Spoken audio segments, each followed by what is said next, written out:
Ndi Mandela yali mu struggle y'abantu olukwe n'agikutula yali alina Jason yo wajireka ojuge bya Besigye Besigye yagano lya mu struggle olukwe Mandela y'omu kubakatiriza kye tugamba mbu South Africa teyina independence era ye wano mwali in the struggle Mandela mwe babakwatira naye nga bwe tuga nti obukulembeze bwa African Party bwa National Party bajja butambula paka mwaka gwa 1989 mu 1989 abaana bangi baali makomera naye pressure ya President Gwembi yali esusse omusajja gwe twogeddeko Dr. D FW Kiraka pressure bamulonda mu 1989 mu 90 n'atamandera ekimuteesa Mandela wano aji wajiramu pressure ya President Gwembi esusse abantu bagamba mutuwe ebyaffe Dick Kiraka bwakwata obuyinza abasajja sina Dick Kiraka wabula abasajja baatuula Bungereza kanti bali ne bagamba these people abantu nga batabuse South Africa ojuga kyali gwe bayitanga yali prime minister wa Bungereza bamutuma jalambule ensi zonna Bungereza ze yali efuga Churchill n'agamba n'abakyala the window of change ejja tesobola kuyimirizibwa wona osinzira okubeera ng'otulaba nkwaniriza nnyo ku mukutu guno MS Media onako olwaleero nkubuzaako nti wasiibye otya wasuze otya oli otya okusinzira w'otulabira mu ggwanga obudde bw'otulabiramu n'essaawa mw'otulabira afunye okusoomoozebwa nkusaasidde ofiiridde olwazizza bakufeze bakubbye bakukyaye bakuwadde obwa minisita naye abaka ba parliament abatula kakiiko n'akakiiko konna bakugobye n'okusoomoozebwa okulala asatuka ku buwanguzi obw'enjawulo gwe nkuyozaayoza nyina ziwa amuza kyeyune bangi tumuyita Lastabaga all the way from Nansana Depot oba ghetto tugenda kwogera naye ebigambo olunaku olwaleero agana soka kubuzeeko tutandike program Lasta buza abantu yaman tubabuzaako blessings all over mwenna gye muli Katonda yebalo bakuumirayo abakyali n'ebirungi Katonda ayongere okukwatizaawo ab'ebizibu era nga tubagamba janno yasinga okumanya mbabuuzaako Rasbag Zwamuza Kyeyune otherwise nga bulijjo ku 0703511589 programu eyakabi tetujja nnyo landagga musajja waffe oli waliyo estate yani Tenywa property consultant wali ku Nansana business center in Nansana okutumidde we Nansana we nabweru we Nansana business center yeri tudawo nga katale akatale Nansana ku police ndabawo very good police eri opposite ne municipality kati ebizimbe bibiri nga tonnatuuka ku police ng'ove Kampala mbiraba guli awo gukalina gulinga ku shopping mall okwo kwasangibwa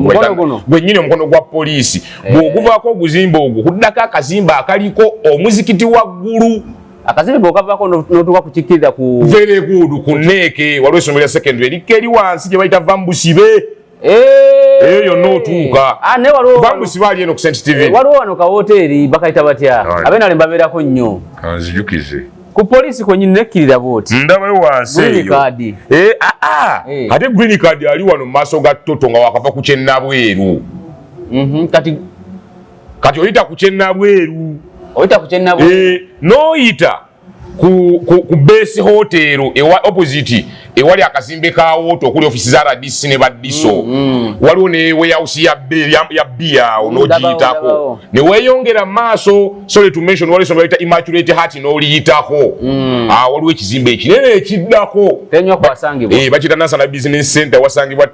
Tenywa property consultant ng'olotero tuka ku poliisi oyo ye mu byamataka blessings tetulina kyetuma byonna bimala ukasoba ng'olina nsonga ya ttaka yaman ate ku ssente y'omwana gy'olina ogenda n'oyogera naye nti ne bw'oba olina miliyoni zo 5 3 6 mmeka ye asobola nedda sasulako bbanga bw'etyo oyongereko bano nakubyemu tubayita mu India yasudde golodi munina ebibiri byange njagala biteeka mu ttaka ye ali walina akawumbi kange nkaagala mu ttaka mu mbeera yonna simanyi byapa byonna bwe kasita olowooza nti kinsonga ya ttaka Tenywa property consultant Tenywa mugamba aleeta akalango Tenywa tujja kubaako muzeeyi njagala tugende South Africa olwaleero atulaba n'atuwuliriza tugenda mu ggwanga lya South Africa wabaddeyo bingi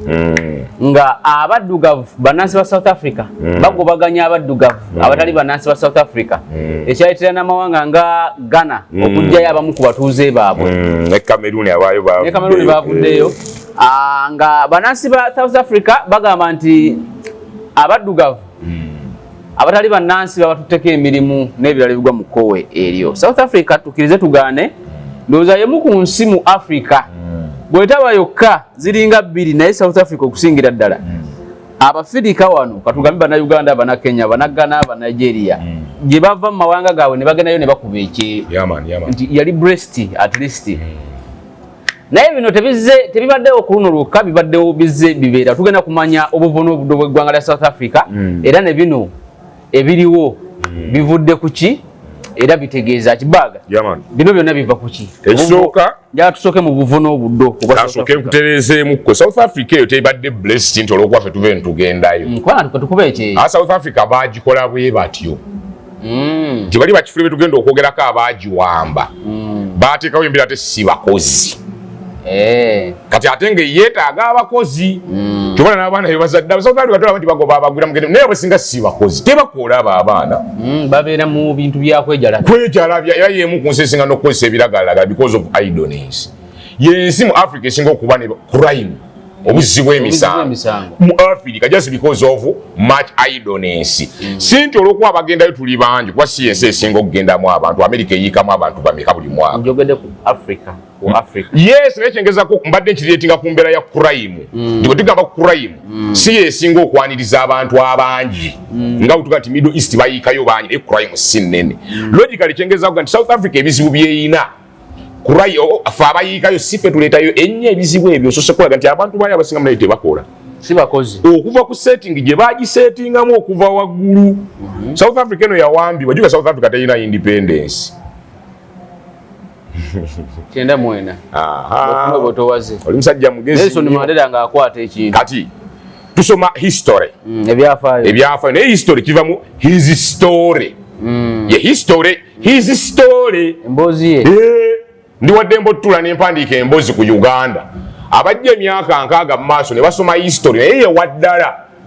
basoma maayiwaati obudde obusinga abeera waddala my story kyo kyenkunyolidde okitegedde kati mu Africa oba Uganda twetaaga kyoyita history our story si history his story kati gwe tusinga osoma his story kwegamba wa muzungu ye yamutuwandiikira naye mu our story tutandika osoma history tugenda bizuula nti wamma gwe South Africa tefunanga independence olw'ensonga lukumu katusooka tumanyi South Africa gye twogerako abantu bagijjuka eri wansi gye bayita Southern Region of Africa wali wansi erina capital city 3 erina Cape Town gye bayita Bloemfontein eyo nayo capital city then erina ne Pretoria erina capital city 3 ebibuga ebikulu bisatu mu Pretoria gyosanga cabinet then mu Cape Town gyosanga registry kya parliament ate mu Bloemfontein gyosanga judiciary esige eddamuzi gemasiga asatu government bagisetinga okubalansinga obuweereza okusinziira ku ndaba yaabwe South Africa eno eyina ama provinces igokola provinces ezenjawulo omunga uterulya Cape Town no North West Cape, North Cape, South Cape, Free State, Limpopo ndozo tero ziulya KwaZulu Natal Jacob Zuma Java ndi actually wasinga n'abazulu abangi wegayo amanyi ga Zulu gasinga kuba mu KwaZulu Natal now South Africa eno abasajja abajjawo ne bagirumba esooka kulabwa kituyita foreign exploration owebweru okujja n'alabya ekintu ekyo si kuvumbula titugambye discovery ate exploration ne discovery byawukana bi I can explore esobola oyita mu area ne bwe sijogera konse nenjiyitamu nemanya ebiryo nenkomawo but I can claim to discover nti bwe nali mpite ate navumbulayo kino kwegaba explorer went through Africa naye batuka ne bagamba badiscoveringa simanyi Nairobi kibiki ne explorer so kati bali ba first explorer abasooka okuveeyo gye bava ne bajja baali badaki 167 bebasoka mu South Africa ne bawamba kwega ku mwalo jula baali banonya juta shortest route to India ebintu bitwabisomako nti baatuka ekisira nga bawulya mu Asia oba Far East mu China ne India waliyo bye beetaaga okugeza nga sirike ojjukira ebiseera ebyo sirike wa bbeeyi okusuubulagana ne baayinanga ebizibu mu Europe ne mu Middle East kati baanoonyanga ekkuba ery'amangu ery'okumazzi bakkanga wansi eno bwe bakka wansi bajja banoonya bafuna ebizibu byabwe nga bwe twabyogera bwe twajja tugisomako ababimanyi ne batuuka ku mwalo gwa kwega we tuyita Cape nga onogamba Cape Town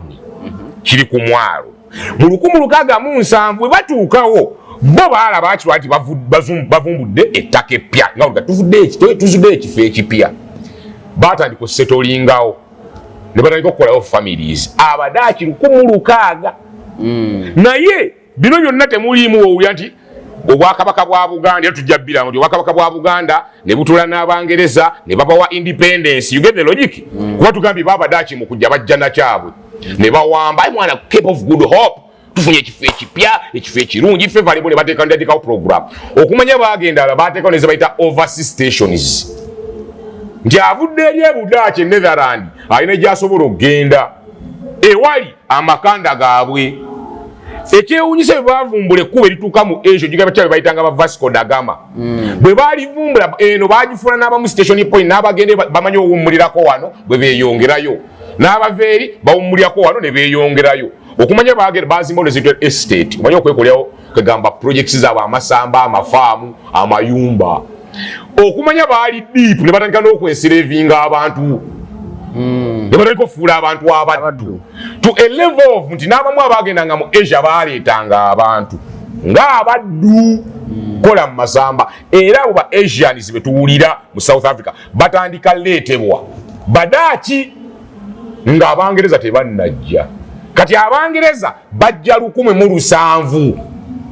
gambi bali batuka 1600 Abadaaki be basooke South Africa ne bakola bino bitugambye mu 1607 ne bateekawo obulamu bwabwe the other way round they have conquered the area ne bafuula n'abamu ba slaves nga bwe tugambye kireza be bakabejja bawambyewo Abangereza bajja 1720 1720s bwe bajja nabo bajja kati bate ekisinga okubaleeta embeera mu Europe yali etandise ottabuka tugenda oyingira myaka gya 1708 nga mu Europe Napoleon atandise okwefuula ekirala embeera ekyuka kati Abangereza baali bataze tuyita Napoleonic Wars entalo ezo ez'omu Europe Napoleon atandika n'owamba egimu ku mikutu Bungereza gye yali yeekozesa Bungereza yalina access ku Mediterranean Sea ku mazzi mu Europe mulimu ennyanja zi Caspian Sea kati Napoleon olwokuba yali awambye Europe n'atandika ossalako ze tuyita trade routes to Eastern world oba tukwatagana kati Napoleon Abangereza bagala okunoonya another trade routes okudduka embeera ya Napoleon kwe kusala weno wansi gye baali batandise okujja basimbire ddala amakanda nga bakimanyi nti bwe tuva mu Europe wetwetolola mu Africa eno ne tugenda gye twagala wati Napoleon yali tanatuuka eno yali akubye Europe Southern Europe n'agisalako n'ajja mu North Africa mu Egypt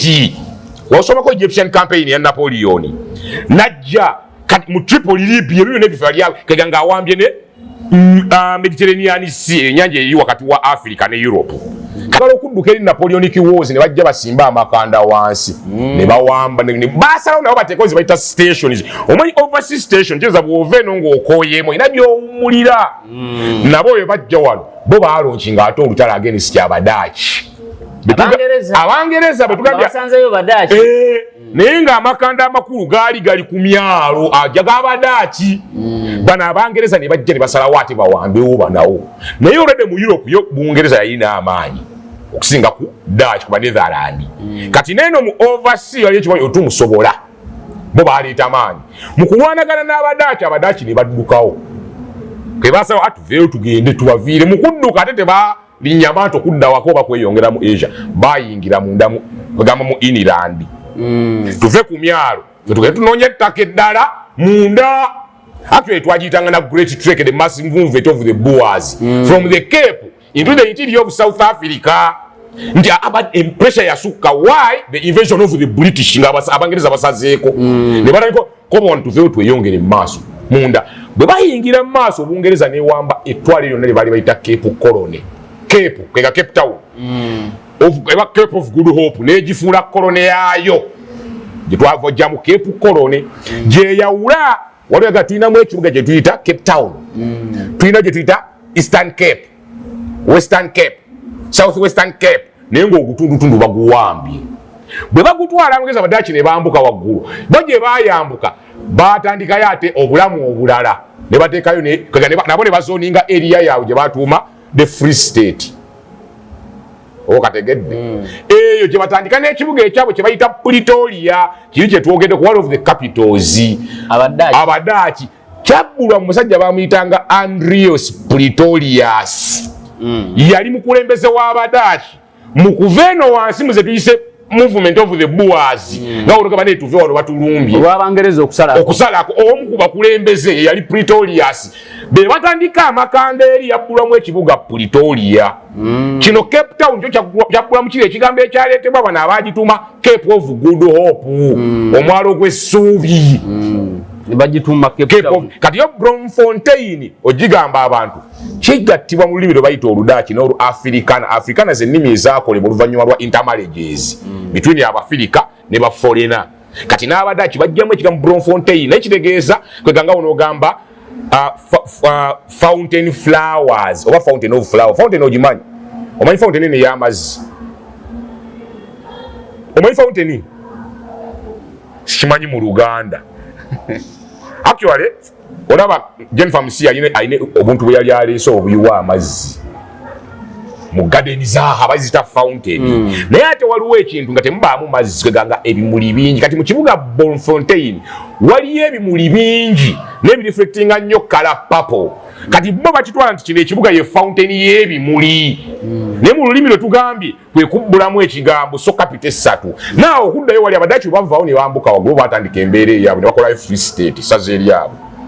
bwe batandika obulamu obulala ne baddamu embeera yaabwe eri tulime kuba baali batandisa amaka tulime tubeerewo mu kubeerawo kwabwe kyokka baayina omukisa gye baagenda ate baazuula ebyobugagga the discovery of minerals omwali gold diamond n'ebirala naye Bungereza ono ye ali ku byabusuubuzi trade routes kati ate bw'awulira nti oli munda azuddeyo ebyobugagga Bungereza olw'amadde omumanyi n'alumba Omudaaki waggulu tugenda oyingira mu Agwa 1710 ne batandika okulwana Abangereza n'Abadaaki nga balwanira ki byabugagga bya South Africa kati tuyingira 1800 gumu nga Bungereza n'alonkinga olutalo olwali serious gye bayitanga Anglo-Boer the Anglo are the Bangereza the Boers twagereko the Dutch ne balwanaga the first Anglo-Boer beekuba kaka yalulonkinga naye terwatandika 1887 mpaka 88 omwaka mulamba nga beekuba mu kwekuba Dutch Bungereza twakogeddeko yali esinga Dutch amaanyi Dutch eri ebyobugagga ebimu n'ebire kati still Bungereza newambako amatwala agamu Dutch neddamu neesa nekola the Orange Free State uli abadde the Free State kati nekola the Orange Free State naye yo ebyobugagga yali ezudde bingi asigala mu mining Bungereza kyagiruma baddamu okulonkinga the second Anglo-Boer manyi kye baakola bajja konkwalinga area yonna kuwamba kitundu kyonna Abangereza etandika 1892 ne bakuba Abadaaki bwe bakuba Abadaaki bano Abadaaki olwokuba nabo baali bafunye kye tuyita nativity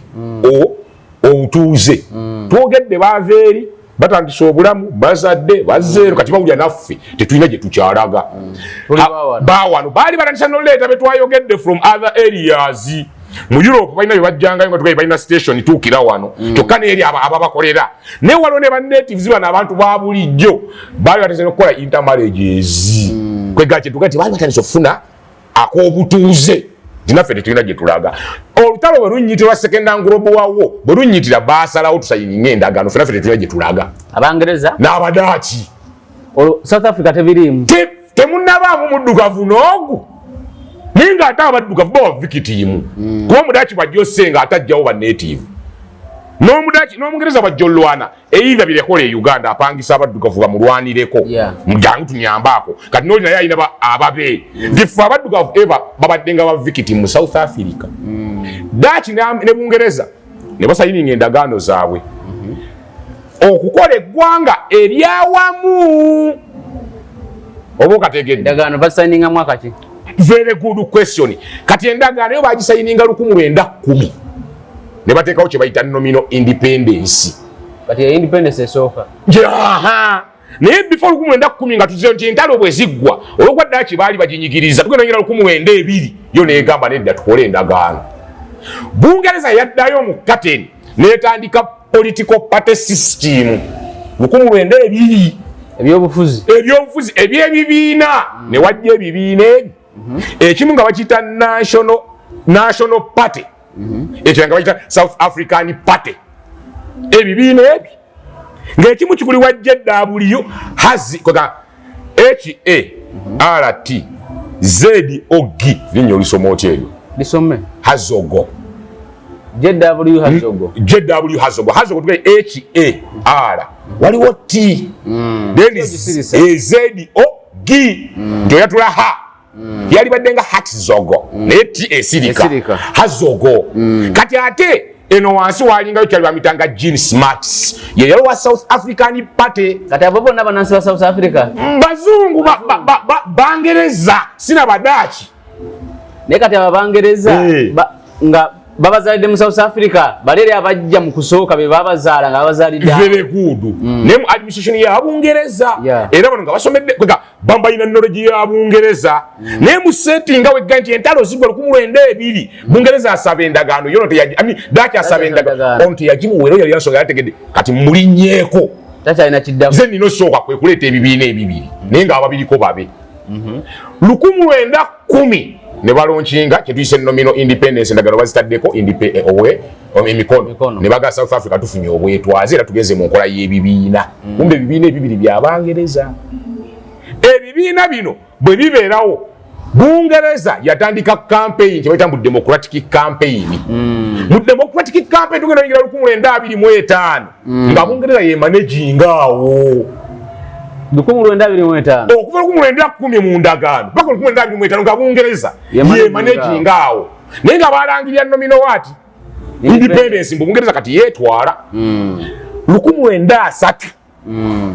ne bategeka okulonda ne bateekateeka tulonde tugalangira 1903 mwena ne balonda bwe balonda kati kinjagala okugamba wano obuyinza babukwasaamu bano ebibiina byetugambye bino babikaka byakola ekibiina kya 1925 Bungereza nga akyafuga bagatta ebibiina National Party ne South African Party babigatta ne bikola United Party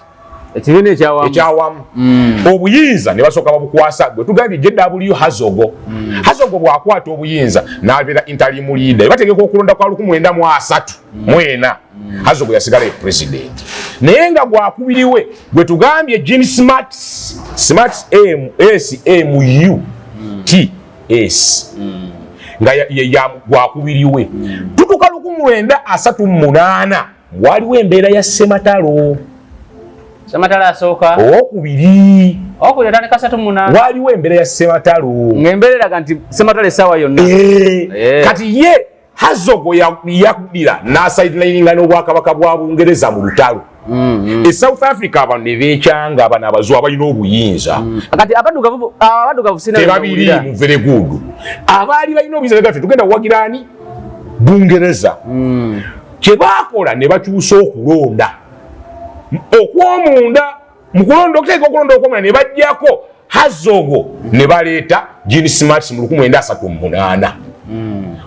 oyo yajja gwe tugambye owa South African Party naye bonna bakyafugira mu Unity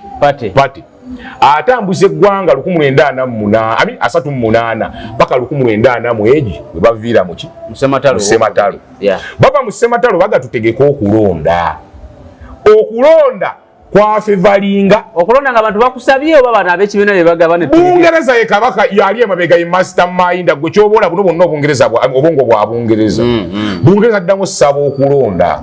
bajja okutegeka okulonda ekyewuunyisa okulonda kwaggwera baleeta ekibiina ekya National Party kyetwagambye kiri byaddamu ne byeyawula ne bava mu United Party gye bagasse ne baddayo mu Unity Party ne baddayo mu National Party ne bano mu South African Party kati National Party neekomawo National Party bwe ekomawo nga Sematalo owokubiri awedde obuyinza eyabukwata kyali baali bamuyita Dr. Marani yatandika programu za apartheid 1948 kati programu za apartheid nga nazitandika bano uno bwakabaka twasoma mu South African history Zulu biki tebona bakujja nga gyebuli nobala ababumenya kwa tugenda yingira mu 1900 bali babamenya kati abazungu bagenda yingira South Africa ng'obwakabaka bw'Abazulu gyebuli tebuliyo bwali butandiso sebengerera bino betwasoma koisa niko kati aba abasinga the tribes are the tribes of South Africa za dominating wa the Zulu Empire. Shaka Bwajja yamenya obusingaawo n'akola the empire ennene. Abazungu bagenda okujja Abadachi n'Abangereza basanga Zulu Empire weeri era balwanyisa biri betuga nti okubanga ba natives okulwanyisa balwanyisanga abo ne buno bumayino bwali buzze obubeera bundebere buzosa obutebwanyiganga kuba kabejje baali bamukumye era ne Bungereza mukujja concentration ennene yali nnyo ku Zulu Empire kwamanga the natives yali timanyi bano bazulu kyekizibu ndi bwetumala okuba ono omunene abalala tebalina olwedde baali ku munene bakuba Omudachi nenga bano tegaba mulinnya era ye bamutadde njuge bya Bungereza yakwesanga indirect rule ba chief ba elders be bagobanga bakabaka ne Shaka Zulu naye bamugoba mu bakabaka basajja tujja kwogera ku Shaka Zulu naye munda bamutwala emisinde banne bennyini bo bennyini kimanyi Shaka Zulu bamulangira nti mulalu yagweddalo kimanyi bamutemako omutwe bwe byagwera enfa ya Shaka Zulu naye yeewuunyisa ttaano yo kabaka kati tugende wali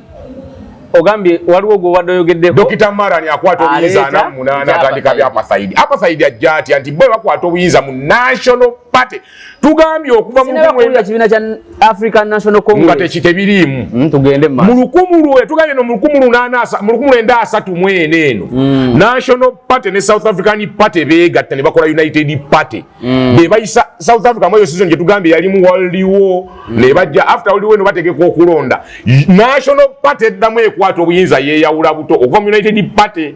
National Party ekulembera Dr. Marani gwe tugambye atandika ebintu bya apartheid ebyatwawula omuzungu yawa wano abaddugavu bagira babeereri katubawe gye banaabeeranga kwega setola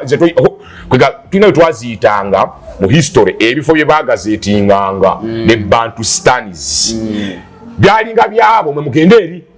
amasomero gano kati ebyo bitandikibwa Dr. Marani nga bakomyewo mu buyinza n'ekibiina kyabwe ekya National Party kati Abafirika apartheid yatandika obbakwata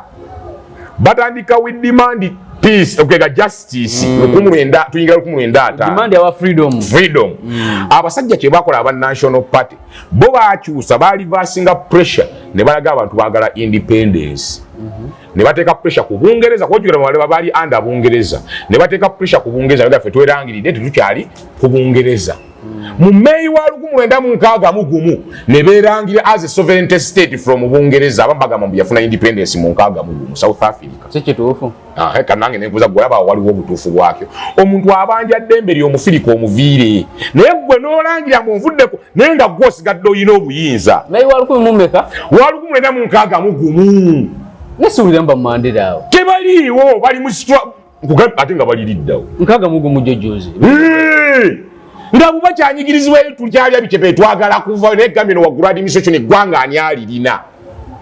African National Congress bagamba kyekibiina ekisinga emyaka nga bali eri kyegamba nga tekinatandika nga kirwana naye ku ground nga tekinnatuuka na kutula ku table naye nga bwekiri kyatandika naye kibayita okubeerawo kyeki saagala okigamba kutandika naye saagala okiwere relevance sikiwere relevance kyaliyo eyo nga kikola ebyakyo kimobilizinga abantu naye no waggulu ng'etisi nowhere kuganyi nga abalina obuyinza babugabana bo nga bo naye bino byonna byali under Bungereza project tuva mu May wa 1961 bo beekutudde ku Bungereza ne balangira mbu kati bo ggwanga ly'emire nga South Africa ne batandika okugamba tusembeze abazungu kumbe oleda abaali mu National Party bo baali tebannayagala abazungu apartheid yeeyongeramu bweyongezi muliro Bungereza yali yeekubaakuba kumbe baneeno ate bo bawulira tuyina kwongera sepa era mu myaka gya 1960 apartheid yeeyongera nnyo nti influence ya Bungereza yali ekendedde kati nga bano abalina obuyinza South Africa abaali bavudde mbali betwogedde ba descendants of the Dutch, the British, the Asians nga bwe balina obuyinza naye nga bakimanya ate ffe tuli banjawulo ku bano nga bo balaga ate ono talina natusemberera yadda era nakweyongerayo era myegyo emyaka ANC gyoyogera kuweyongerera ofunira ddala amaanyi myaka gyenkaaga African National Congress netandika olikuruutinga abantu n'okweyongera akabuli now lwaki tujja kikkaatira South Africa talina independence bwe tuva mu May wa 1960 abasajja aba African National African bano apartheid baakumamu omuliro ensi za Africa ne zisituka ensi za Asia ensi ezawagira apartheid zasituka mu gyenkaaga Mandela tannaba kusibwa Mandela tannaba kugamba byalinga bya street bamukutteyo emyezi bamukutteyo bwe bati omuntu w'emyaka 27 bamuta 1992 actually yamuta chali bali bamuyita Dr. W.D. Kiraka 1990 Dr. F.W.D. Kiraka ye yamuta the last white president of South Africa yamuta mu 9 bwa naye wali nga tannabwa kati ati wali abakambwe wali kubayitanga PKW Botha Oliver Tambo wali abasajja abakambwe okusinga ne Nelson Mandela abafirika abali mu ANC ono Mandela yafuna omukisa 5 n'ayitawo nekirala njagala osokotangazemu twayogera ku Mandela nga nyina Aji Gwendi nayo wa CMP ajinga nti Mandela talina bingi bye yakola mu struggle talina nenda bawulinga akometinganga Mandela kyeyakola ekyamanyi ku signing ndagaano n'abazungu nti era ye tamutwalanga muzira kati nange kanzikatize Gwendi Mandela kyeyakola ekyamanyi kwe kulya mbasa mu struggle y'abasajja aba South Africa lwaki kati bamutwalanga very good bebalwana mu apartheid pressure bwesukka ne bagamba kuba kati kakugambe okimanyi mu South Africa bali baliso ne project yo kuzimbawo nuclear plant yensi yokka mu Africa ngojeko Libya kuba Gaddafi yagise n'agigoba naye yensi yali tandise okuzimba nuclear nga bani agirisa Bangereza abazungu bali betugambye abali bafugira mu kateni aba National Party ndi bajja beerondera omwo okuva mu gye tugambye eri beerangiridde mu nkaaga mu gumu naye nga bajja kati apartheid pressure bwesukka abasajja baabuuza ani in the due course bakwatanga babaita ababali mu struggle nga basiba including Mandela ndala soko tumalirize kiri ekya Mandela kuba banji baga nti Mandela wetujjaawo era bamu praisinga naye tali wafe ku praise Mandela y'omu kubakkaatiriza kye tugamba mbu South Africa terina independence era ye wano mwali in the struggle Mandela mwe babakwatira naye nga bwe tuga nti obukulembeze bwa African Party bwa National Party bajja butambula paka mwaka gwa 1989 mu 1989 abaana bangi baali makomera ne pressure ya pifeje tugambye yali esusse omusajja gwe twogeddeko Dr. D. F.W. Kiraka ako pressure bamulonda mu 1989 mu 9 n'atamandera ekimuteesa Mandela wano Aji wajjiramu pressure ya pifeje tugambye esusse abantu bagamba mutuwe ebyaffe Dick Kiraka bwakwata obuyinza abasajja sina Dick Kiraka wabula abasajja batuula Bungereza kanti bali ne bagamba these people abantu nga batabuse South Africa ojuga kyali gwe bayitanga yali prime minister wa Bungereza bamutuma jalambule ensi zonna Bungereza yali efuga Churchill n'agamba n'abakyala the window of change ejja tesobola kuyimirizibwa ne batuula yensonga lwaki badizayininga project ya independence ojjukira ebyo tugende nga tuwa ensi independence ne bazita ko baali bategedde ekijja bwe tuwakana kiyinza otwala ekinene kati South Africa baali bagigaanidde Abangereza baali two things one baali bamaze sekiwalinga eri trade rules yabaleeta alia you remember kwekange bebafuga ebyobusuubuzi eyo yonna wansi secondly baali bamaze sekiwalinga ebyobugagga bino byonna byetugambye ebyabalwanyanga n'abadaaki gold diamond ote discover of minerals kati bajjanga bazuula n'ebirala kwenga bakyayina South Africa yonna yaabwe pressure bwesukka ya apartheid ne basalawo tuwe South Africa independence naye nga bakyete tusobola jjiwa bakanywa musaayi bagenda mu kkomera ne banoonya omusajja gwe wasibye emyaka egisukka mwaga nga mukadde ali myaka kumpi 7 ng'akaddiye ne bamusayiningisa endagaano Mandela ne bamugamba Mandela tugenda kukuwa obuyinza naye ekisooka gwe Sekanjako toli mubi toli mukambwe naye mukazi w'omulalu mukazi w'omubi ne basooka ye kenyini nakkiriza n'ata n'omukazi nchoko kaddemu ako abazungu bagenda mukomera Mandela gye bamusibira nga pressure tabusi nti banaye South Africa tujite ne banoonya ow'okuwa obuyinza kati basobola bbuwa bakanywa musayi tugayiba Olivia Thambo mwali basajja abalalu bali bakambo singa ko Mandela ku Mandela kuba ye Mandela n'okusoma yali asomyeko alimu naye nga bali abagaa nedda mutunyigiriza nnyo musooke mugende ate kigawo ky'okwesiza kyekyo ng'ali moderate kuba ba moderate ye muntu asobola n'okukyuka olw'embeera Mandela ne bamunoonya logically nkugambye omusajja akooye gwe basibye 20+ years ne bamusayiningisa endagaano omwali n'okumwawula ne family kigeze Mandela okwawukana n'omukyala we teyali nsobi omukazi oyo yagenda n'afumba ekyali bamitanga Samora Machar bwe mbasirabidde strugglist ndiyo omukazi yali die hard omukazi yali mukambwe nnyo mu struggle okusinga kuba kati abazungu nga bagamba Mandela olina okwawukana n'omukyala bw'okoma oyo tomuddira ne bamala emyaka 27 gye baasiba Mandela mukyala we yabeerawo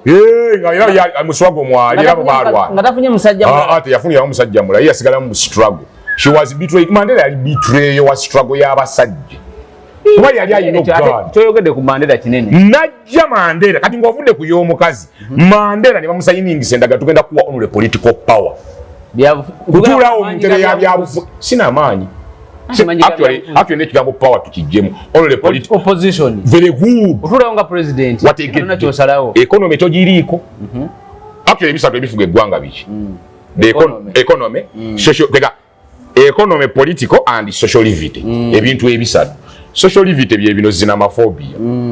kwega are they positive bali bulungi so onule political ntebe kati bagana ogenda mu kkomera okusayiningisa Mandela endagaano waliwo bannastruggle abalala era abali mu kkomera nga babasibye emyaka egisinga kujja Mandela obejenkana ejja Mandela kati ate mwalimu abamu abafiiranga ne mu makomera bino byonna Mandela bamuteekako limelight ne bagawala abasajja tujja actually ndowooza twongere tukolerisa tunkole waaka ku South Africa gye bujja waliwo n'abamu abaasiba more than 30 years mu struggle ya South Africa eyo kugaye n'abamu ne bafiiranga mu makomera naye Mandela singa yagaana endagaano eno tewagibuulidde nako yadde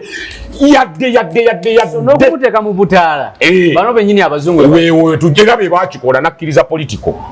n'atuulawo ne bamu economy tobiriimu ebira bireke kuga ebira byonna n'atuulaawo ne bamukkiriza tugenda oyo Mandela bagenda omujja mu kkomera yali olede bamutaaginzeko international terrorist genda okanooni n'ekibiina kya ANC kyonna nga bakimanyi kyabatujju bakitaginga nga international terrorist ye bakola mu Hamas simanyire Hezbollah ne ANC kyali kyekimu nga ne Mandela izamanga ku list nga ye babataddeko naye bwe bamusayiningisa endagano bwamala okkiza muga tugenda nakufuula international icon gendo noonye gyata ne statue buli wamu bazitimba naye nga kukkiriza ndagaano yaabwe yali so bwajja ne bamuwa obuyinza ye n'abukwata naye jjukira twakakoonyeeko wali omukadde akooye babadde bamuterese mmowa 20 years plus mukomera ng'ajja bamuta mu 9 bwe bamuta nga n'ebintu byonna byali mu ndagaano ANC kyekibiina ekirina okubeerawo yalina oba pulezidenti waakyo kirina obeera allied to bazungu to foreign policies Mandela ng'ajja nga bamuwa obuyinza Mandela teyakuba na campaign ate omukadde atambulewa teyakuba campaign bamu streamliningire project tugenda tuka mu 94 ne bategeka okulonda Mandela munene n'akuwangula bwakuwangula ne mubeya wangula kwaliko president Dick Kirake yamuta kuba yaddamu ne yesimba omuzungu mu 94 abane bagamba eyo independence ya South Africa awaliwo independence ekyo ne kituzaayo byobadde obuuza nti ba Africans baliwa balingayo nga babalinnya ngayo babikola wano omwana ne bamusomesa history wakakati bamusomesa 1884 declared Uganda British Protectorate Gerald Poto 1900 Buganda Agreement nga mulimu mu muzungu ne bamusomesa Toro Agreement biki ne bamusomesa 56 exiling Muteesa eby'omuzungu ne bamusomesa ba governor SKS Mbero biki ne bamusomesa waliwo gye twagenda mu nkaaga mugumu nga batuwa obuyinza bwa Uganda enkiiko zaatuulanga ebungereza eyo omwali ba Beni Kiwanuka ba Abubeka Mayanja nga batuwa obuyinza obola ba chronology oyo nti bo bakulaga ekyabwe ye history twakongedde Mandela ebimu ku bimutwasanga omuntu kankalete bwe kendeeta wano nti mu history bakulaga waabo ow'ekizungu naye olabye no mabega gwe ojja mu deep history yo gotage our history ogenda labanga mwanga bamulinyira omwo Muteesa bamulinyira omwo you get the logic boni bakulaga ekyabwe kyekiriwo era Republican government kandi South Africa eno nti mu bino byetwogera eby'omuddaaki mu Ngereza biki bajjanga balinnya bano wa loyalists abalwanyi you get it mu bisale bya apartheid bwe tugambye batta abantu bangi ne basiba abantu bangi bulukanga birinnya n'abandi bakola abantu ebintu bingi naye bo Mandela ne bamuleeta mu limelight yaabwe nti okumwebaza okuyamba kukwatirira kwegamba okujjawo kiri ekinene struggle eno yakutula struggle ye ne bamwebaza weebali kyogamba abakulemerako balifunye ekisinga kaawo abafirika balifunye real independence ne waliwo kinene kyaga nti Mandela bamusiba 27 nafuga 5 ekyo kimufuula omuzira tekimufuula muzira lwa nsonga ke kali ketukonyeeko nti baleeta mukadde wali omusuubira kukolaki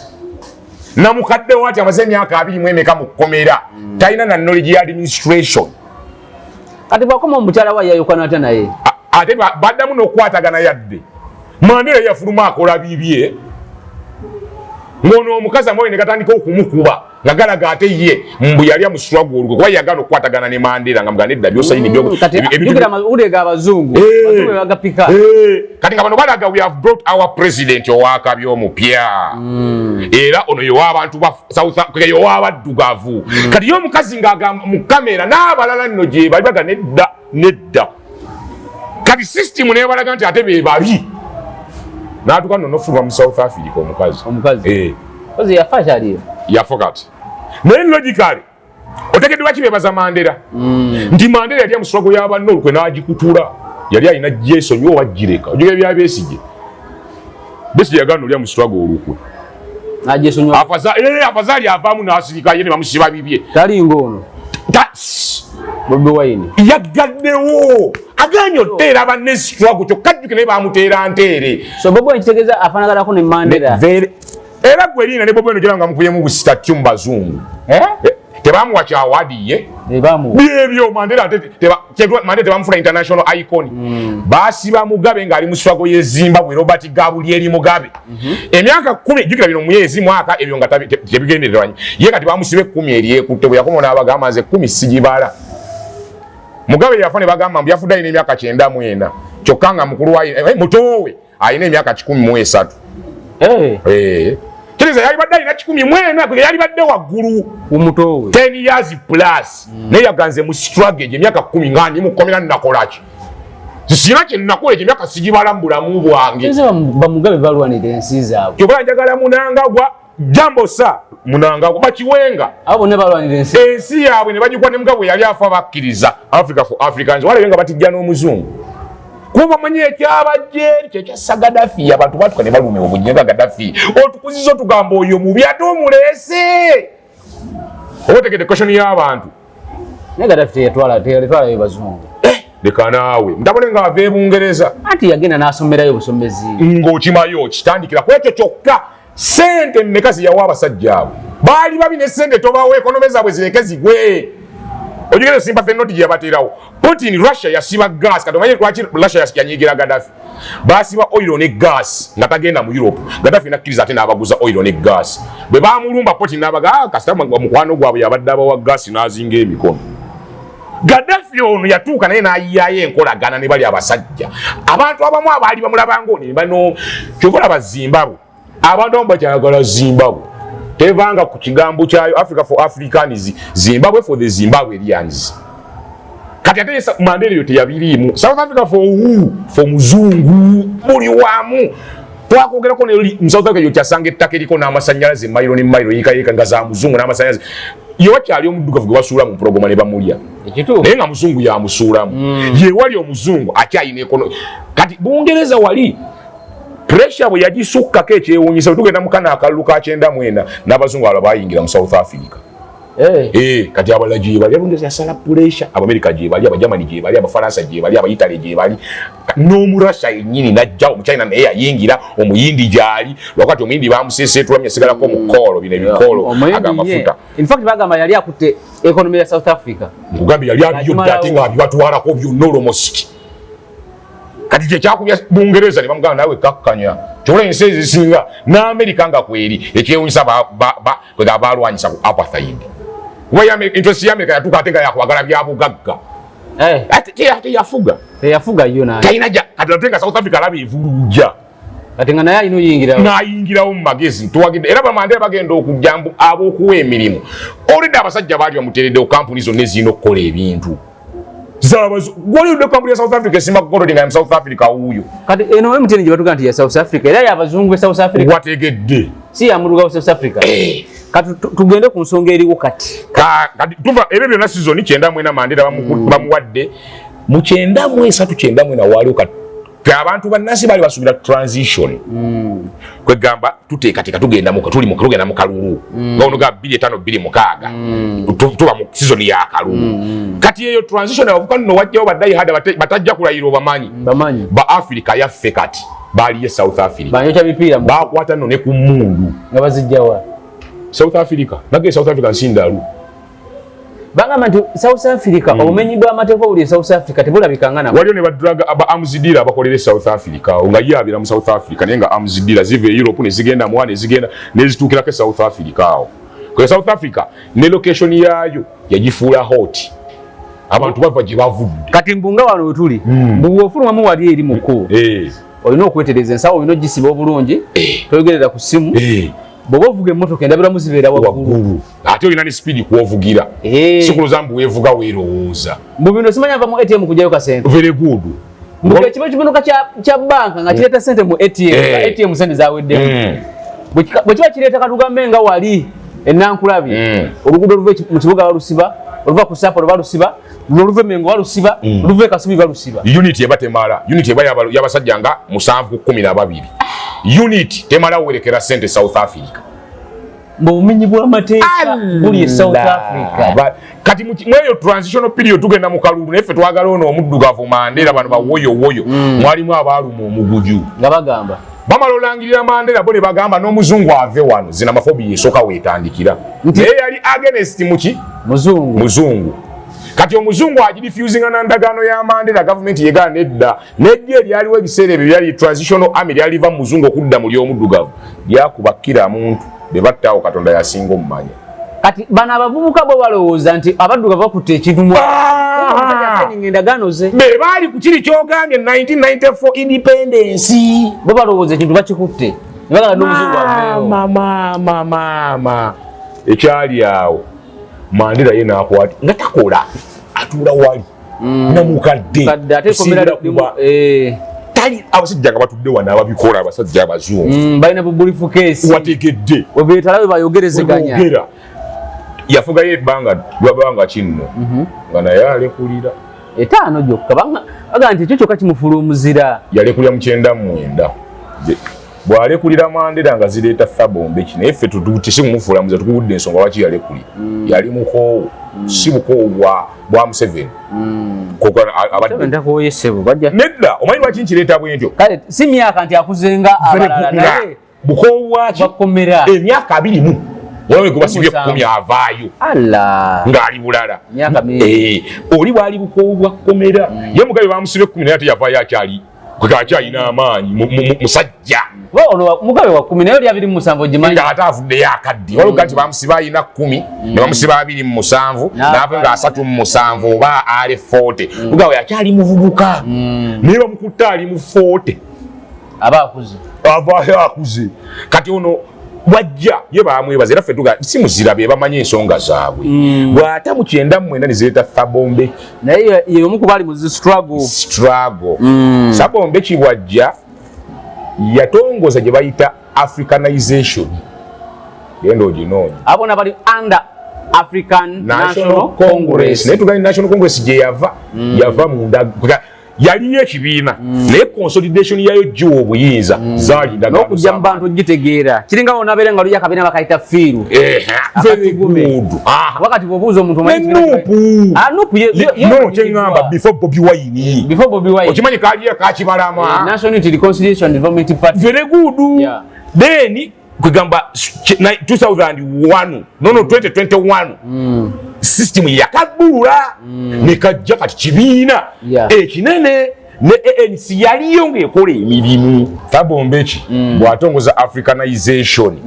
naye tugambye agiddemu ANC African National Congress ate okujja kwayo kwayina endeeta gye kwagireeta mu ndagaano za Mandela za 1994 kireza buli omu atambulira mu layini mweyo layini naye abantu bano bakitegeere tuga 1994 tekiriza nti byakolebwa mu ogwo omwaka okwegagatuge nti bamuta mu 9 bakola enteekateeka nga tannakwata 4 years down the road bw'akwata Thabo Mbeki ye bwajja yalowooza mbu naye azze kukulembera kukyusa ggwanga kyetugambi n'atongoza Africanization. Matategedde endagaano eri ya Mandela. Yalowooza n'abamu bajja mu NRM nga bamanyi nti baategeera nnyo NRM enkola yaayo. Kumbe waliwo abatandisi baayo. Secondly, n'obanga Trump nti gwe bw'otuuka mu system ya America gy'omanyi bw'oluusi olowooza mbu waliwo ate gwe by'osobola okukyusanga gwe. Be bano Thabo Mbeki bw'atuuka bamanyi nabo basobola okubaako bye bakyusa nti olwokuba baafuuse president. Kumbe ebimu tebikyusibwa okusinziira ku bwe kiriba. Thabo Mbeki bw'ayagala okutongoza simanyi eby'ekifirika mu bintu bya Bifirika yatunulira ebyobugagga ekonomi ya South Africa. Mu 2008 tuddamu laba xenophobia ey'okubiri. Naye xenophobia ey'okubiri eya 2008 ekisinga okwewuunyisa yali against ate baddugavu. Ngene baddewo. Wategedde. Lwaki batuuka batya okuva ku against abazungu ne badda ku against abaddugavu? Nkulaze nti byonna ebiri mu South Africa okuggyako entebe y'obukulembeze tewali muddugavu kyalina. Bagamba nti abaddugavu bwe baba babeera side zeeri era obuyumba obulaba nga bufaanagana n'abaddugavu kati abazungu kati kankireete kati wali mu maaso tujja kikoonako neera. Lwaki ebintu k'obuuza lwaki bakyuka ne bava ku muzungu ne batunulira omuddugavu? Bano abasajja bakozesa bayita civil societies organizations. Oba okategedde? Ebitongole byonna kyewa. Wategedde. Nakati gendo eneriyo kati. Temuli munnabyabufuzi wabawulidde kwa nabufuzi abasinga bo bakubaganya empa abambaga tetukkiriza tubagoba wannange abakaze sinirre temuli munnabyabufuzi gavumenti iraga tebirimu enegi eziteekebwamu sente abazungu wategedde yensonga lwaki twayogera ku Traore yabagamba mwe muve wano kati ojugire bya Museveni nga sovereignty bill tutulowooze ku bingo jeko kiri ekya sente z'abakadaama ne walo sente zijja mu ggwanga actually jugira bili mu kanga tuyingira mu kalulu bikabe bakwatawe bibiina logically nti zine South Africa ziteekawo n'embeera ya xenophobia 2008 mwana tutekyaleka Thabo Mbeki kyamutwala ne zireeta Zuma Jacobo bw'ayingirawo ani atamujjukira ku bagupita Gupta family xenophobia abantu abamu aba system kati gye bajjukira yeye ya Thabo Mbeki sorry eya Jacobo Zuma ojuga bamuga mwana bazimu bye bakola luli Gebagamba luli tebagamba ya 2008 yatwala Thabo Mbeki. Tebagamba eri ya transition 93-94 gye twogeddeko. Bo bajjukira kino ekya Jacob Zuma. Naye ekya Jacob Zuma ani atakimanya nti omusajja yali aseeseetudde economy agibajjeeko mu mazima. Abazungu. Zuma yali agibajjeeko nga giwadde abayindi. Abayindi n'Abachina. Nero litwaka kuonako. Kanate military yatwala South Africa mu bagita batya BRICS Thabo Mbeki yabitandika kati egendeyo mu regimu ya Zuma nalyo kasayini nga twagambye nti bwe bagundi yakoze abasi yakitandise initiation ya South Africa Thabo Mbeki nga kyagamba yagaba n'abasajja kwegamba the BRICS countries zinensi naye BRICS kyajja oluvannyuma naye okusooka baatunyanga nnyo the communist countries gabaga nedda zinensi zaatufugako tulina okuba n'endagaano nazo kati mukutandika okukola endagaano Thabo Mbeki yatandikiriza ebya Russia, China, India kati BRICS agenda okukonsolidatinga Zuma yakulembeza omutwe ajja abeerawo naye yali talinakiggusako endagaano zakatandika naye ne bamufulumya ate ono Ramaphosa bye bisinza omukubya alina n'endagaano zasayinize ku mulembe guno zibadde zireeta ne military drill mugire naddala wano nebyokulwanyisa wamma tuwanyise ate Ramaphosa kati ndaba era balina ekisango kyaliwo emabegako ekyobuli bwenguzi busimanya oba yatunda biki mu faamu ente oba n'embogo ne basanga sente nnyingi ku faamu ne mmakagi bamuvuna n'omusango oli president tolina kukola business yonna concentration yonna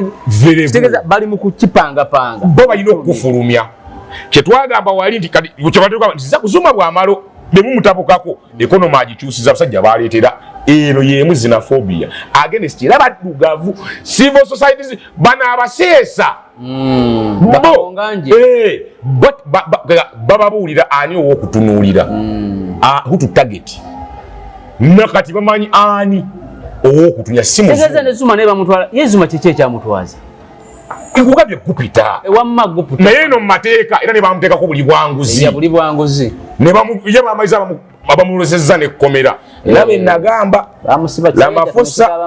Ramaphosa okkiriza ne basiba omusajja oyo kituufu njima kisiggwa musiba nawe sisitimu nnene naye bw'obanga otudde nga naawe Ramaphosa togenda sima tukaki ekiri ku Ramaphosa era akakiiko ka palamenti kana malunoonyereza balina omuyo basetinga pulezidenti gye bujja pulezidenti alibawo nga tasobola na kunyega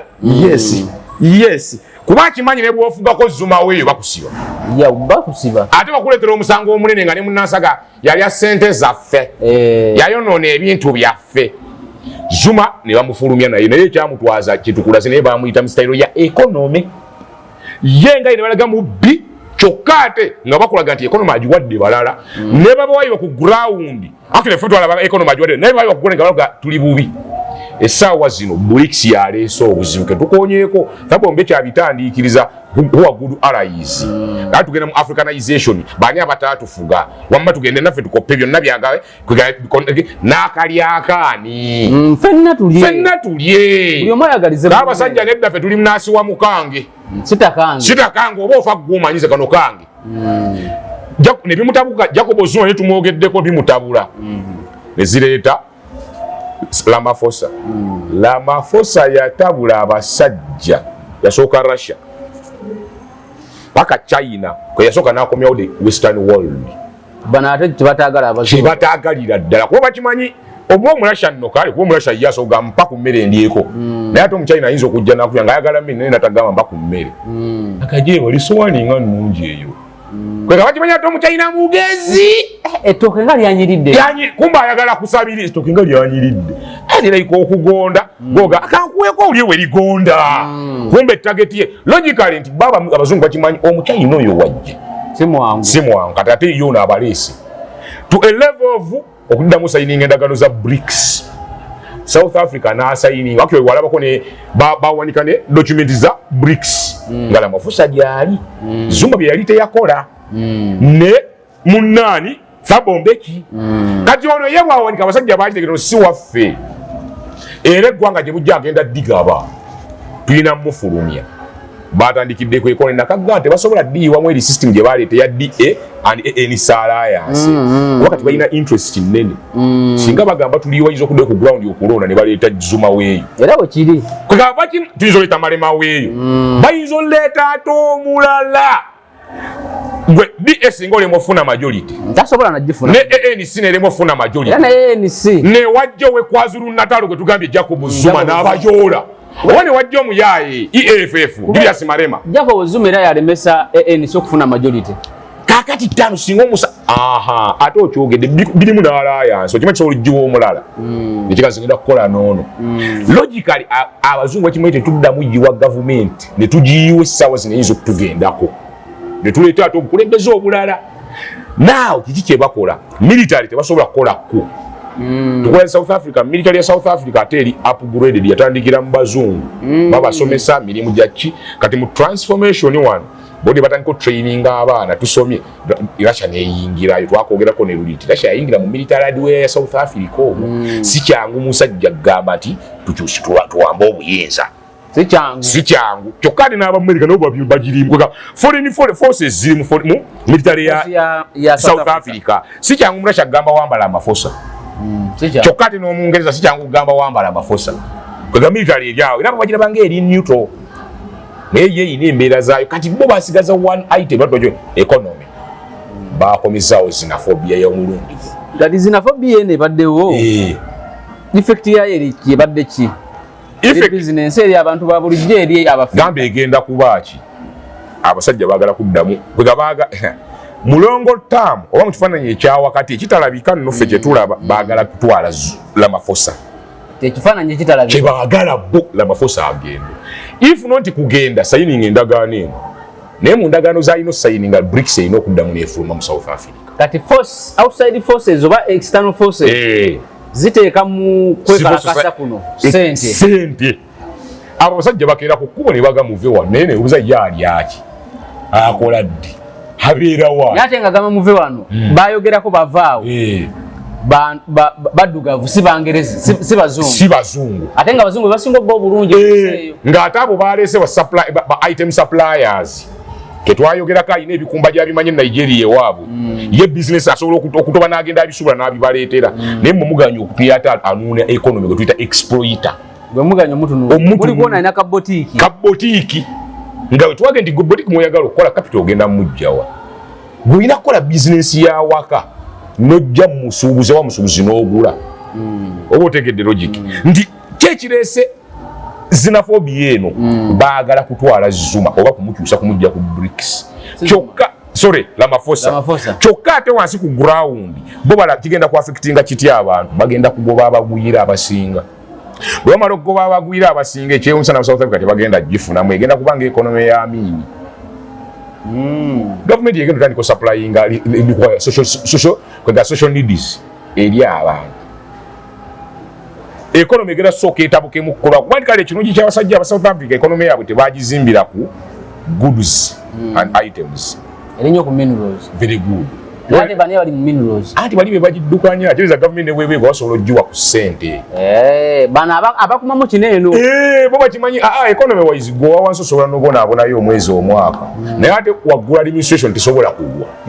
bebagirina so mu bufunze okwekalakasa kuno South Africa batagetinga president of South Africa gwe baagala balina obukwakkulizo bwe baagala akkirize naye nga kyonna kiri kimu just BRICS asesetwe BRICS addemu agifuluma naye kikyasoboka si kyangu kati kuba ate kibwe ntunula Ramaphosa alinga agamba nange nkifiira Zuma ali abafukidde gye bafulumya Zuma eyo kanera Ramaphosa bwali muntu ala kumpaka nze siva wano kyokka mu butava wano kyolina omanyi naye si musiru latudde mu ndagaano zayongera sayininga eziyongera omukwata bangamba ina tiimu eri ku ground enoonya ba influencer kati muziri province zetwagambye bweba province y'Empumalanga alinayo ba agent baliyo banoonya force mpya ya Ramaphosa asomukubira ekikopo eKwaZulu Natal mu bazulu anoonya ani ayinza okukikola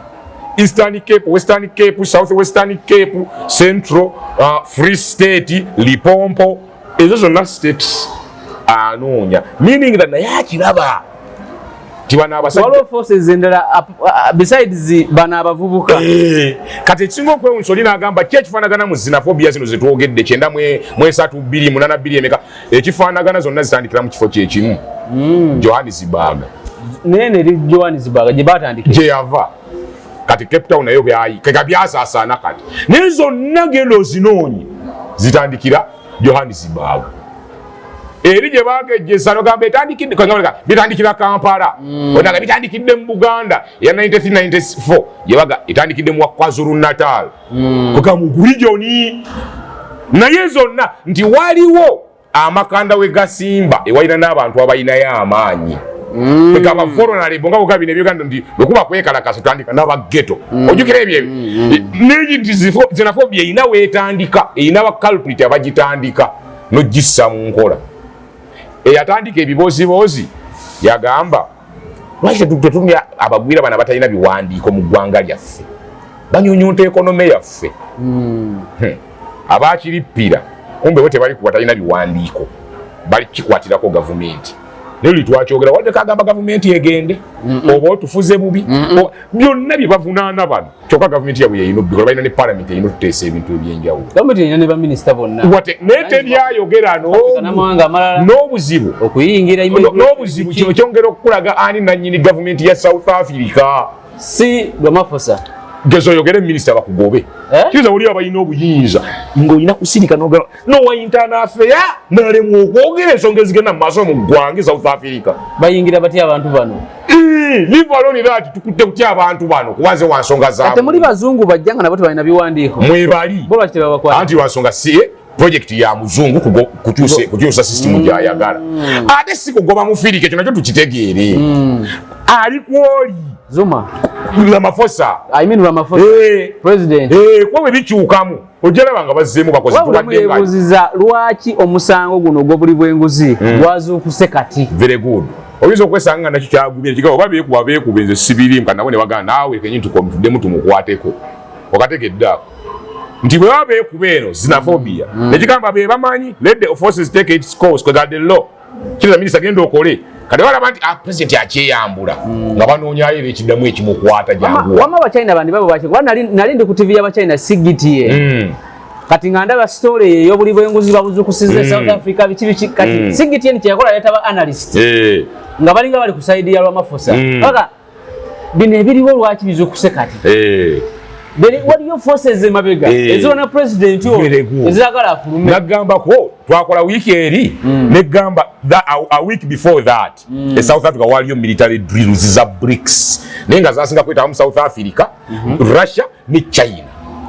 bwakakabonera akamao kamanyi ebyo byonna biri mu Bungereza ye mu medical care nakola drills ne Taiwan ngoloza abalumyani mu China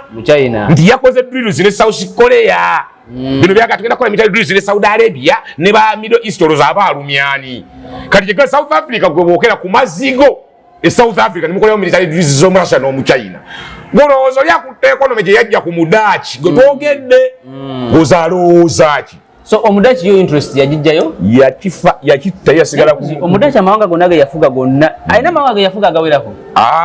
akuya yafugako mu Asia mo actually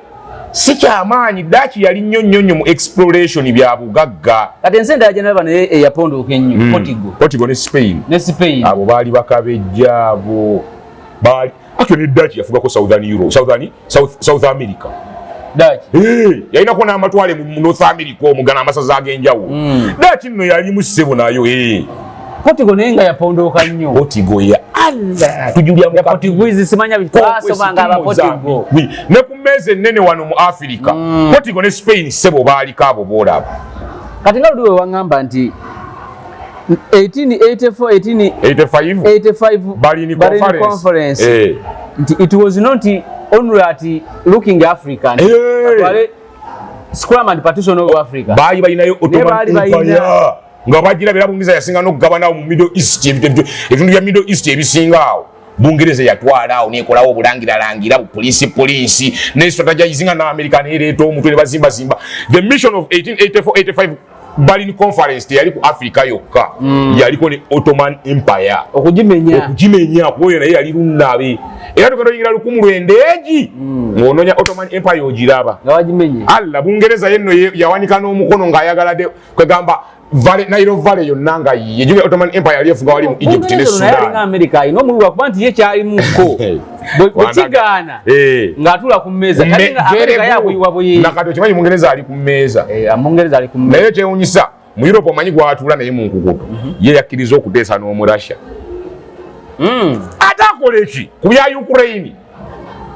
Bungereza anoonya yagenda okoleka simple research Omungereza olutalo lwa Europe lwamutamye jugire kai yasigadde nga alina amagezi mu somanyi mu Europe America yabadde agiwa omuliro ate Bufaransa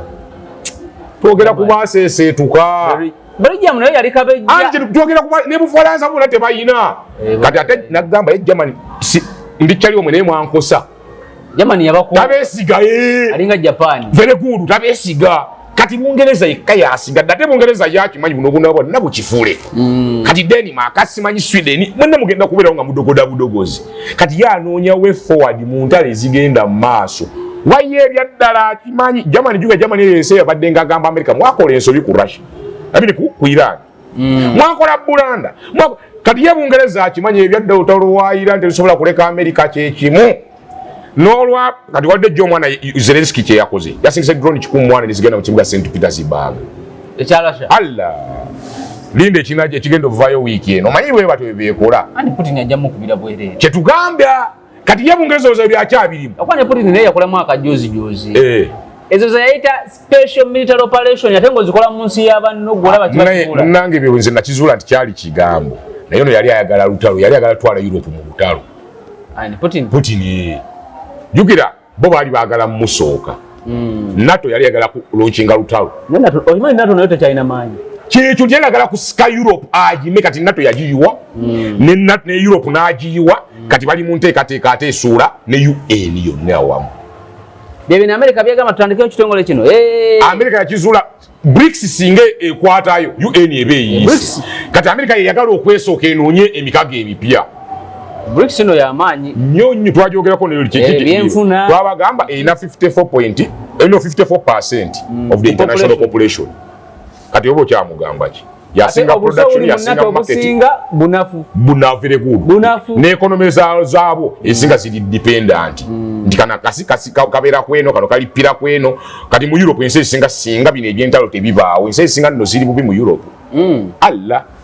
ense singa zili bubi mu Europe bayina kugira kibayita market economy tukoze eki mu katale kati bili bibadde bya simanyi so bayita imperialism tutekemu akaboli tumbe wano tugende nate nyonya kuleno amafuta kati ebyo byayise atamanyi tekyagayina tekyaso kati bonna boina buli omwe natuka nteka ki ku market ku katale ntekawo kyo kimanyi Zelensky yazze mu luno utano yeye atadde ku market ayina byataddeko Zelensky bakuba Zelensky drone za Iran zakuba Zelensky n'agenda ne bayiya ino defense system ngaba Ukraine tegange erwanyisa kwa yaddeko ngo mu byomweru byatuse ne bitabuka ate n'agamba bawalabunze nina defense system erwanyisako kugundi ku drone zo mu Irani teyagenze mu ndagano n'abawalabu bamugayise butuyambe nafo aina zi interceptor nenga naye yeyiza mu lutalo jugende joko munyigirize nyindo kana yayi kyetuganti buli omwatu natandika kwefaako ngaye kati buli nsi yazzeeye mabega naye okuddayo mu kifaananyi ekyawala bino byonna ebyo entalo Ukraine Europe Russia yagala draginga ono mu lutalo Russia ne banne bagala twala South Africa jijja ku bazungu twakyogera Africa tukatusiige ekifaananyi kino ekinene nga tumaliriza twagamba power is shifting okuva mu western world okudda mu eastern world etugamba olutalo lwa Ukraine lwagenda okujja olinde ku Faransa ye baamutandikako ojjukira mu West Africa basuka ne bamufulumya naye nga teryaga bikola birala okujja ko mu Russia oyo ne biwagina bye etugamba mu Europe kasi olutalo lwa Ukraine tugamba mulaba olutalo lwa Ukraine luzze luno lugenda lugenda kuba Europe yonna lujavuwaze oba sekyo ludire abadde banywanyi ba America ne banne babasinga badduka ate badde neka kati gundi kye yakolamu eki ensobi yakolamu ani Putin kwe kutate wagina leader nali munange nali mutta bajamu kolera operation nene nali mutta ate yasoose Putin ye yamukola nesebo Russia ina intero nekyo okubirize kan kubuulire sekanja kubokeranga kumacha nze lwasitanga simanyi social media yono simanyi kamera zona editing n'obinjigiriza ate nenjagala okulinnya ku mutwe osobolanga n'okumpa obutwa banyi n'okunyega that's logic andi kubanga Mossad ebikola ne Putin bwali Putin yafuula omusajja ekintu namu operation ezokkola ate mbugo ofunye obutakkanya mbojjo wambe bwojimanyi bayingira kumpi babula kwati okuyingira kati singa teyamukoonako bano abalala abamwetolodoza baalirowoozezzaaki ese bwe yamunyigirawo mu nnyumba era kati buli jenaka olaba progizini buli omu yamanya olaba akutte sakunyumizako jeno zanzu mu China eryenkadde baali mu lutalo nga balwana ne baba kumanyira munakubaga ne musoka mukola mukaliki ne mudda mu nkambi ne muwummulamu kati ADC kiyambi najja mga jeno lutalo lutabuse nambuzo badde oteesa otya koye jeno tuddeeka koyo kakasa koye luno lutalo tujjaddwa namugamba mbadde njagala njazikeko ku mutwe gwo jeno yagamba ADC sazze n'ekirowoozo koye jeno ngukwazise nakwate jambya nagutemako naguteeka ku kitala nagusimba mu nkambi wakati n'atumya omulala gamba gwe ADC wange oli afunfunyemu obutakkanya naye genda ogamba abalwanyi tugenda kulwana olaba segundi kati ye progizini ye ADC oli gwe beeyazikako omutwe ne baguteeka mu lujja kati naawe gezaako weerijje so Ramaphosa South Africa nayo baagala gitwala wa BRICS nga tukamaliriza nga Middle East twaga nti olutalo lwa Iran terugenda kuggwa mu nnaku 3 America yalutongola simanyi weeks 3 you remember oba weeks 3 ate yaluwa budde yaluwa towayiriza ngenda kudda ngenda muswazo ono naye logica twagamba nti bagenda dragging America olutalo luwanvu nga naye bamwagala awo oba okategedde meaning that olutalo lwe tulaba South Africa ebiriyo ebiri mu Middle East ebiri mu West Africa ebiri mu Europe related byonna sinsobi okulwanyisa gye tuyita Western world ogikakkanya naye nze Russia byonna byekola ku America ne banywanyi ba America ekisookera ddala sibiwulira mu busungu nange tufaanagana kubanga America egezezzaako nnyo okusaanyawo Russia very good oli musajja mugezi nga si byakwekubiira kubanga wokwatira bammemba boono kiringa onagamba buno nze nyina ttiimu yange ey'omupiira naye okwagala okumenya n'ogenda ng'ogula buli musambi omutwala ate n'oteekako embeera kati Russia America yakola nnyo obutali bwenkanya ku Soviet Union. Kati ate era katugambe n'abantu singa America teyakyokoza Russia teyali badde na buzibu olw'ensonga Russia yabeera ebaddengawo kuva dda kuva mu bwakabaka buli simanyi Saddam neefuuka Soviet Russia eri enkadde nga terina buzibu n'abantu. Russia agitankuula yagijja emize. Russia okuwamba Germany ite yasooka olumba Russia. Russia okukuba na France Napoleon yasooka olumba Russia. Ndi Russia bw'otamutankuula ye kuva dda Russia talina buzibu. Naye America ye yakyankalanya omusajja omukulu ku kyalo. Omusajja omukulu n'atabuka. Sina musajja mukulu kujja wabula omulalu w'oku kyalo. Ye yatabuka. Omulalu n'atabuka kati buli nju agikuba amayinja takyagambwako. Ye yatabuka kubanga America teyakoma kutakawo NATO netwala bamemba ba Soviet Union. Ate yakwata ne bannansi ba Soviet ne batendeka. Very good. Musia ebajje bakulembere eggwanga n'atakomaawo ke kali ketugane n'atandika okukola nuclear plants ng'azisige Poland Ukraine yali agireese ng'aziteeka ku nju ya musajja nenkubuuza oli wa ddiini ki? Ndi Mukatoliki. Okiikawa abakatoliki mukiika Lubaga ngamba wane Lubaga wano waggulu. Very good. Omusajja n'ava ku Old Kampala nakkirira olusozi lwa Old Kampala n'amalako n'ajja olutobazi lwa Mmengo luno lwonna n'alulya atekawo ebyokulwanyisa. Very good. N'atandika Jacaranda yaffe eno n'ayambuka maamo n'omulinda kumala tuuka mu luggya lwa Church. Kyetwaga omusajja yava mu America n'abuuka amazzi ocean n'ajja mu Europe n'ayita mu busisiso obulyawo bwonna n'awamba n'ensi ezimu ezibadde ku Soviet anamala tuuka mu musiko olyokozuukuke. Kyobola kaliko organiza nange empagira olw'ejjoogo era tubula mpagira Irani olw'ejjoogo lya America. Ate waliwo n'ebigambibwa nti Russia I mean America yakwatagananga nnyo ne Zelensky. Kubanga Zelensky ono wajja mu buyinza mu process y'okujja mu buyinza nga noonya akalulu yali pro-Russian yali musajja wa Russia nnyo. Naye bw'amala obukwata bw'ati yatuukirawo. Ke kaliko okoonyeeko nti America yaleetanga abantu behind the curtain through CIA. N'ebino badde bayita proxy people nga aganze ndiwo. Kumbe sio n'amala otuuka n'agonoga omwana gwe twali naye. N'akyuka. Walter bamuyitanga Poroshenko omujjukira. Lwaki tebaakomyawo oyo? Naye bakimanyi nno takyali waffe. Ne baleeta Zelensky from nowhere. Zelensky baamuwa amalala sinamaanyi. Omanyi baleta amalala. Sebo naimya comedian bwati tule bakola principal waffe wano. Naimya bwati navuma Ssaabasajja navuma president afuze emyaka ana. Tukene Achali comedy. Achali mukonga. Namba wano nga bamuwadde buno obutalo kujja mu buyinza. Ani yavuma. Principal. Principal tavuma nga ku Ssaabasajja sebo. Omuntu yenna awagira president Museveni mu Buganda musiru. Ssaabasajja nakuza bwaba wagira kabaka. Kabaka bwe bawagira president. Ndati tetumanyi gwe buwagira. Kati kyenjagala nkakase nti nze kunze nganzi nkitwatira ku Bwakabaka. Obadde kyonna kyekiri Katonda atukumba twagalize ebirungi. Kati waliwo bagenda okugamba lwaki batuukaawo ng'ojjayo. Ate waliwo neŋŋamba mwesanga njagayo omukubira olulya. Okuba nnyo wonna wabadde osinzira okubeera nga otulaba olunaku olwayo ne Rastabaga tutunuulidde eggwanga lya South Africa twogedde ebyafaayo okuva eri mubadaaki mujenkaaga muje 16 muje 17 okutuukira ddala we tuli olunaku olwaleero akuume atakuumira mpeera.